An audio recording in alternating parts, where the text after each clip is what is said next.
Bonne journée. Si vous vous demandez s'il vaut la peine d'acheter une Mercedes-Benz CLS de deuxième génération et quels problèmes vous pourriez rencontrer lors de son fonctionnement, alors vous êtes au bon endroit. Ainsi, la peinture de la berline allemande est de haute qualité, donc des éclats ne se forment pas rapidement dessus. Il faut plutôt rechercher les défauts au niveau des arches, qui souffrent beaucoup du sablage. Il est à noter que dans la deuxième génération du CLS, les ailes avant, le couvercle du coffre et le capot sont en aluminium, donc la rouille sur ces éléments ne devrait pas apparaître à l'avenir. Quant aux ailes arrière, elles sont galvanisées de très haute qualité, ce qui ne présente pas non plus de risque de corrosion. Au contraire, l'apparence d'une Mercedes-Benz CLS d'occasion ne sera pas gâchée par des taches de rouille ou des éclats importants, mais par des parties de carrosserie chromées ternies. Cependant, les premiers propriétaires des CLS, sans problème financier, les remplaçaient souvent par de nouveaux, ou les protégeaient avec un film transparent.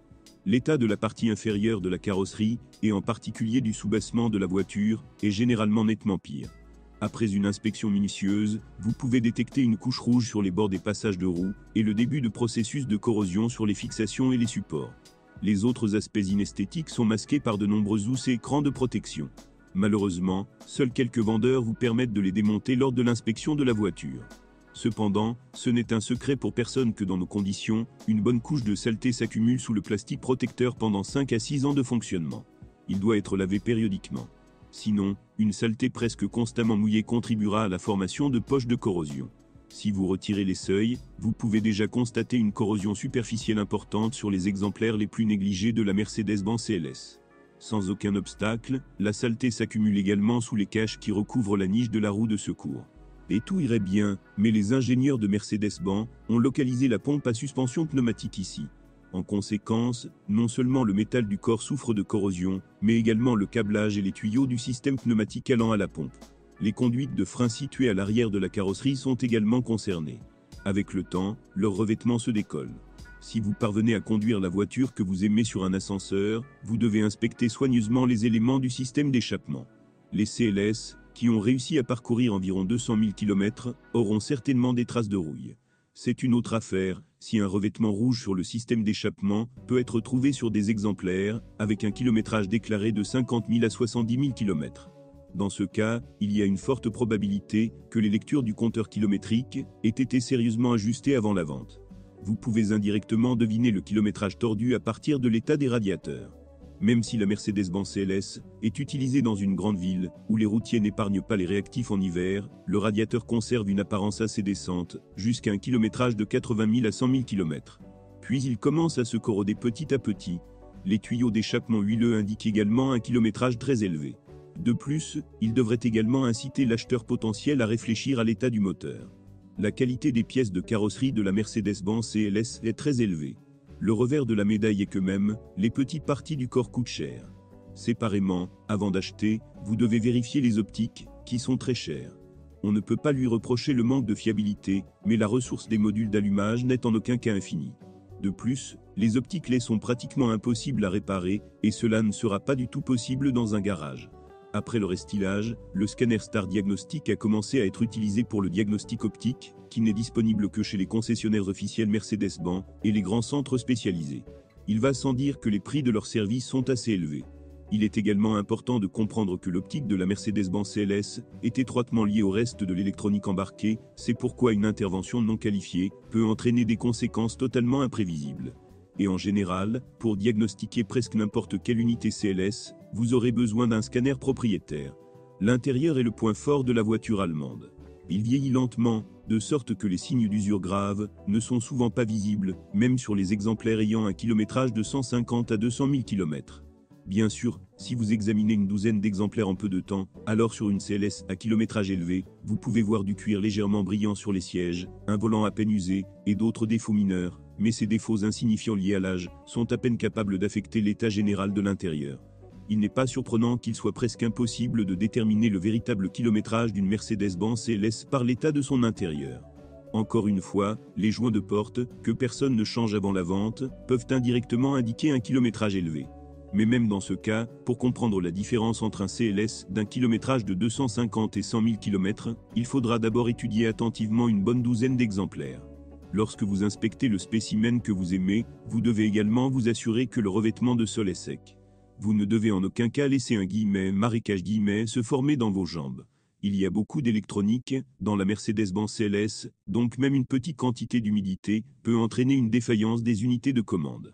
Le coût de leur remplacement est très élevé en termes d'équipement électrique. La Mercedes-Benz CLS de deuxième génération n'est absolument pas différente des autres modèles haut de gamme de l'entreprise allemande. Au départ, la fiabilité électrique est à un niveau très élevé, mais après une intervention non qualifiée, de nombreux problèmes peuvent survenir. Des problèmes liés à l'âge ne peuvent être exclus. Court-circuit dans les blocs, capteurs cassés. De plus, vous devez souvent utiliser un scanner propriétaire pour diagnostiquer ces problèmes. Pire encore, le coût des réparations, un problème en apparence trivial, peut s'avérer énorme. Le câblage situé sous le soubassement mérite une attention particulière. Il n'est pas mieux protégé contre le sel et les réactifs, c'est pourquoi des pannes des capteurs de position du corps ou du compresseur de suspension pneumatique peuvent y être associées. Les optiques, les déjà mentionnées ci-dessus, ont tendance à surchauffer lors de longs trajets dans les embouteillages. De plus, les phares souffrent souvent de l'eau lors du lavage ou du forçage de flaques d'eau profonde. Dans tous ces cas, les phares à lait doivent être remplacés. Le prix des phares neufs est comparable au coût d'une berline économique d'occasion. Les éléments de miroir dotés d'une fonction de gradation ne sont pas non plus bon marché. Avec le changement de génération, la Mercedes-Benz CLS a presque entièrement mis à jour sa gamme de groupes motopropulseurs. Au début, le moteur de base était le /6 d'essence de la série M276, dont la particularité était l'absence d'équilibreur et de pulvérisation de plasma sur les chemises de cylindres. Jusqu'en 2014, selon le degré de boost, le /6 de 3,5 litres développait 252 ou 306 chevaux, et après la mise à jour de 2014, le CLS a commencé à installer une version suralimentée du moteur, dont la puissance est passée à 333 chevaux. La série M278 d'essence de 4,7 litres s'est également avérée complètement nouvelle. Structurellement, ce moteur est à bien des égards similaire au V6 de la série M276, mais si ce dernier a un angle de carrossage du bloc cylindre de 70 degrés, alors le moteur V8 à 90 degrés. Une autre différence fondamentale est que jusqu'en 2017, le moteur 8 cylindres n'utilisait pas de pulvérisation, mais un revêtement en aluminium des cylindres. Les moteurs AMG se distinguent dans la gamme de groupes motopropulseurs. À partir d'un volume de 5,5 litres, les ingénieurs de l'entreprise allemande, selon les versions, ont réussi à obtenir de 525 à 585 chevaux. Les versions diesel de la Mercedes-Benz CLS étaient très demandées sur le marché européen.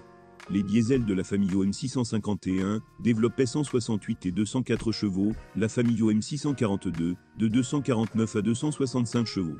Après que l'entreprise allemande ait reçu de nombreuses critiques concernant le moteur à essence M272, installé sur la première génération de CLS, il n'est pas surprenant qu'elle ait décidé de l'abandonner. Les versions CLS 350 et CLS 400 ont reçu un nouveau moteur M276, qui s'est avéré bien plus performant que son prédécesseur. Il a été décidé d'abandonner le revêtement en aluminium des cylindres. Au lieu de cela, les mécaniciens de Mercedes-Benz ont utilisé un revêtement contenant du fer, qui n'est en fait pas très différent de la plus fine couche de fonte. Le résultat a dépassé toutes les attentes. Les moteurs de la série M276 ne sont absolument pas sujets aux éraflures, ce qui était l'un des principaux problèmes du précédent moteur 272.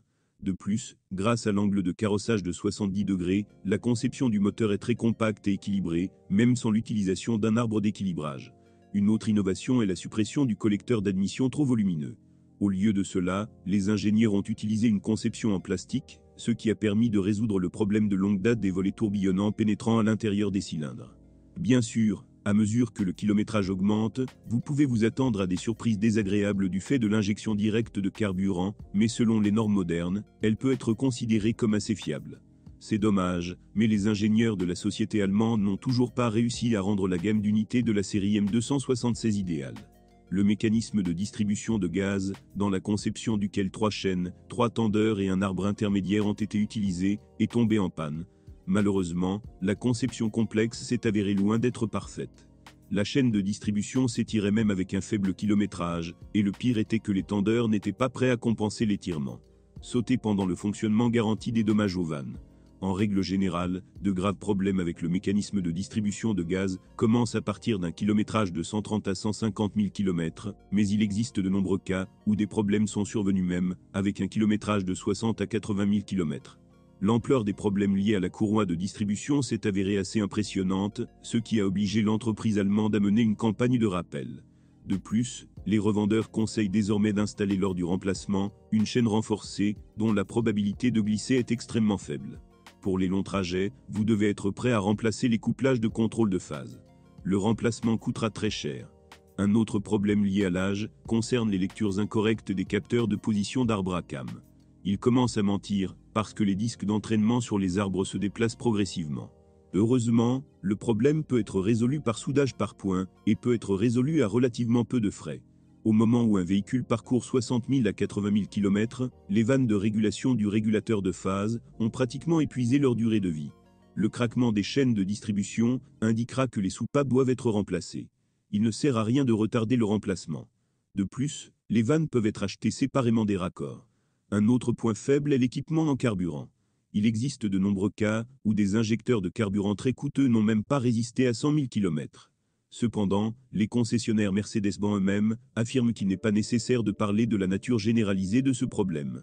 Quant à la durée de vie des six à essence, avec un entretien qualifié, ils peuvent facilement supporter de 300 à 500 000 km. Considérant qu'il s'agit d'un moteur moderne et très complexe, ce chiffre peut être considéré comme presque exceptionnel.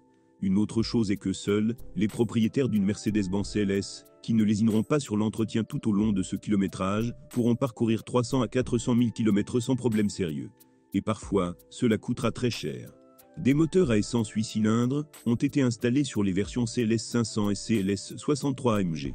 Bien sûr, ils sont beaucoup plus puissants que les moteurs 6 cylindres, mais toutes choses égales par ailleurs, ils posent plus de problèmes. Les grippages dans les cylindres, dont les propriétaires d'un CLS, avec un V6, ne se souviennent même pas, sont monnaie courante pour les modifications, avec un V8 sous le capot. Il est extrêmement difficile de résoudre ce problème. Les catalyseurs, qui commencent à prendre de la poussière à mesure qu'ils s'usent, sont situés très près des cylindres. Ainsi, sur un moteur rare, avec un kilométrage inférieur à 100 000 km, il est possible de détecter l'absence de éraflure. De toute façon, au bout de 200 000 km, il y aura des problèmes. Une petite consolation peut être le fait que les 8 se prêtent bien aux manches. En 2017, Mercedes a commencé à utiliser la pulvérisation plasma des cylindres, ce qui a finalement résolu le problème des éraflures. En revanche, dans la même année 2017, la deuxième génération du CLS a été abandonnée. Le nouveau moteur ne sera donc sous le capot que si l'ancien est mis au rebut. Dans l'ensemble, le moteur de la version AMG de la série M157 diffère peu sur le plan technique de la version 8 du CLS 500. Des convulsions s'y forment également, mais cela se produit à un kilométrage sensiblement plus élevé. Mais seulement à condition que le propriétaire fasse constamment le plein d'essence de qualité 98 recommandé et respecte les intervalles d'entretien réduits. De plus, les moteurs de la famille M157 ont initialement reçu des chaînes et des soupapes améliorées. La durée de vie des embrayages et des arbres à cam des moteurs AMG est également légèrement plus longue. Mais il existe également un inconvénient évident. Le bloc d'alimentation CLS 63 AMG ne peut pas être doublé. Les moteurs diesel CLS sont considérés comme fiables, mais ils ne sont pas sans faiblesse. La version CLS 250 CDI était équipée d'un bloc de 204 chevaux de la famille OM 651. Dans ce moteur, les ingénieurs ont utilisé une vanne spéciale chargée d'alimenter en huile les bus de refroidissement des pistons. À certains moments, sous forte charge, ou pendant de longues périodes de conduite à basse vitesse, une chute de pression peut se produire. En conséquence, les doublures tournent. Le moteur diesel OM 651 n'est pas sans problème d'éraflure. Les autres sont des problèmes typiques caractéristiques de presque toutes les unités diesel modernes. Par exemple, en cas de dysfonctionnement du catalyseur, l'électronique intelligente enregistre d'autres lectures du capteur d'oxygène, après quoi un mélange de carburant enrichi ou pauvre commence à s'écouler dans les cylindres. Les conséquences peuvent être très différentes, depuis des baisses de traction à peine perceptibles jusqu'à des pistons grillés. Il n'est pas surprenant que les quelques Mercedes-Benz CLS diesel trouvés sur notre marché secondaire aient déjà vu leurs caractéristiques environnementales supprimées. Si vous choisissez toujours une copie diesel, alors mieux vaut opter pour la modification CLS 350 CDI. Il est non seulement plus puissant, mais également exempt de problèmes de pression d'huile insuffisante. Un autre point agréable est que la durée de vie des injecteurs a augmenté jusqu'à 200 000-220 000 km, ce qui est très correct par rapport aux normes modernes, et que la chaîne de distribution est prête à durer au moins 180 000 km. De plus, contrairement aux moteurs diesel plus récents, l'unité OM 642 est exempte de fuite dans l'échangeur de chaleur et de formation de fissures dans le collecteur d'échappement. Quant aux défauts, ils sont relativement peu nombreux. Le collecteur d'admission se envahit vite de dépôt, et la turbine n'est pas des plus fiables. Parfois, les propriétaires se plaignent de l'apparition de fissures dans la culasse, mais elles ne se produisent que si l'équipement de carburant ne fonctionne pas correctement. La durée de vie du moteur de la version CLS 350 CDI est très longue. Si vous ne lésinez pas sur l'entretien et diagnostiquez périodiquement de manière proactive l'équipement de carburant et le système de pressurisation, vous pouvez compter sur le fait que vous pourrez parcourir environ 500 000 km sans problème sérieux.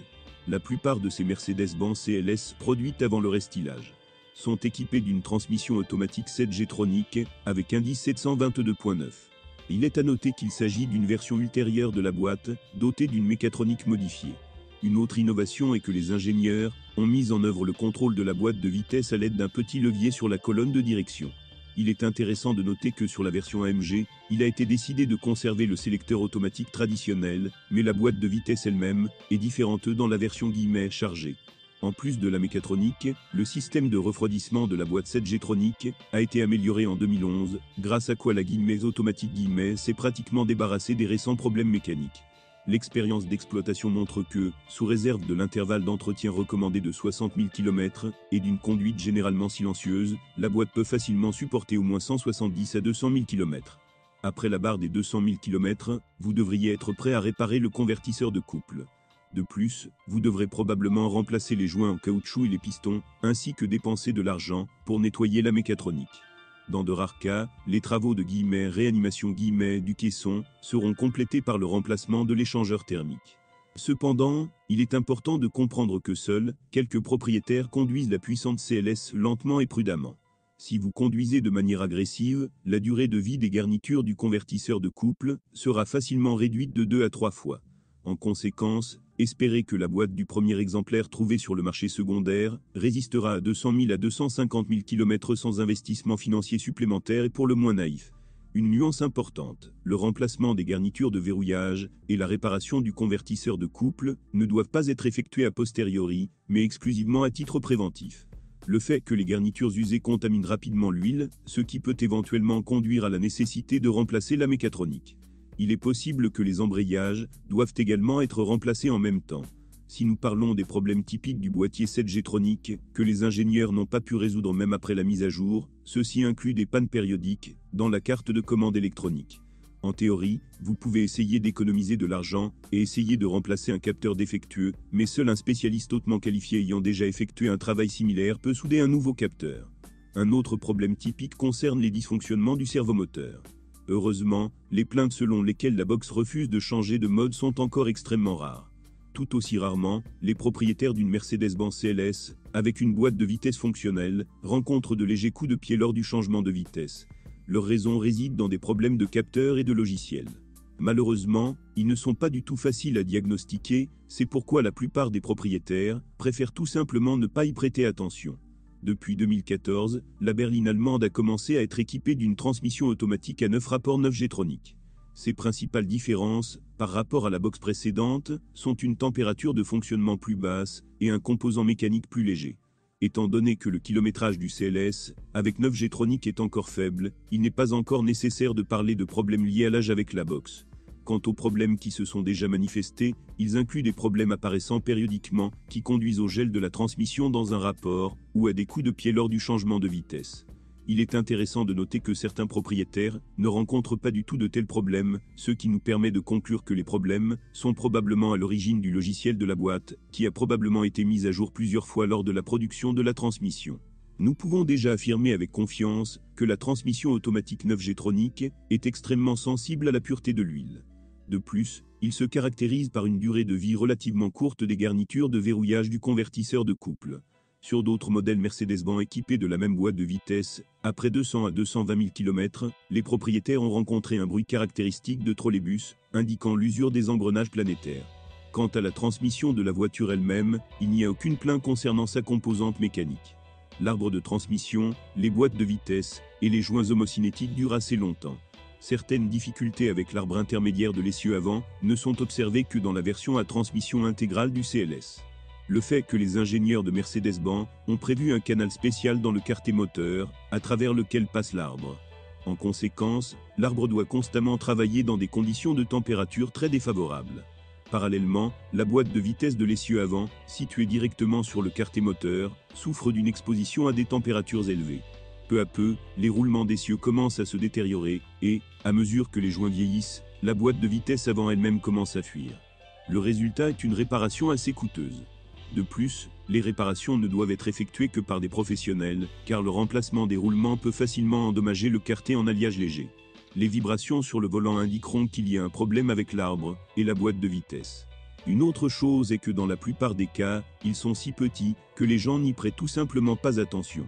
Lors d'un essai routier, lorsqu'il faut évaluer la voiture dans son ensemble dans un court laps de temps, cela est encore plus impossible à faire. À condition que l'huile soit changée tous les 60 000 km, la boîte de transfert 4matic ne devrait présenter aucune surprise avant la barre des 200-250 000 km. Après ce marquage, cela ne fera pas de mal de démonter la box et d'évaluer l'état de la chaîne et des roulements. Cependant, si vous conduisez la voiture sereinement, vous pouvez vous en passer. La pratique montre que les conditions seront très bonnes. C'est une autre affaire lorsqu'il s'agit de la version AMG. Formellement, la boîte de vitesse et la boîte de transfert sont ici différentes, mais structurellement elles ne sont pas très différentes de celles standard. En conséquence, ils supportent mal une charge beaucoup plus importante. Si vous continuez à mettre le feu à votre voiture, vous devez être préparé au fait que les joints d'arbre nécessiteront une attention avant même le kilométrage de 100 000 km. Au départ, la suspension de la Mercedes-Benz CLS est très solide. Mais compte tenu de la qualité de nos routes, des grandes roues de la voiture elle-même et de l'excellente isolation phonique, raison pour laquelle les propriétaires de CLS se déplacent assez rapidement même sur des routes accidentées, cela ne vaut pas la peine d'exiger une ressource impressionnante de la suspension. Il existe de nombreux cas connus où des voitures sont arrivées chez les concessionnaires officiels Mercedes-Benz avec des bras de suspension légèrement pliés après un kilométrage de 50 à 60 000 km.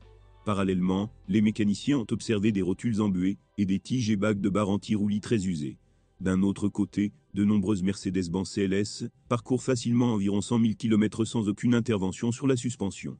Ce n'est qu'après un kilométrage de 120 à 150 000 km que les amortisseurs commencent à se fatiguer et que les moyeux, lorsqu'ils roulent sur de bonnes routes, peuvent durer entre 150 et 180 000 km.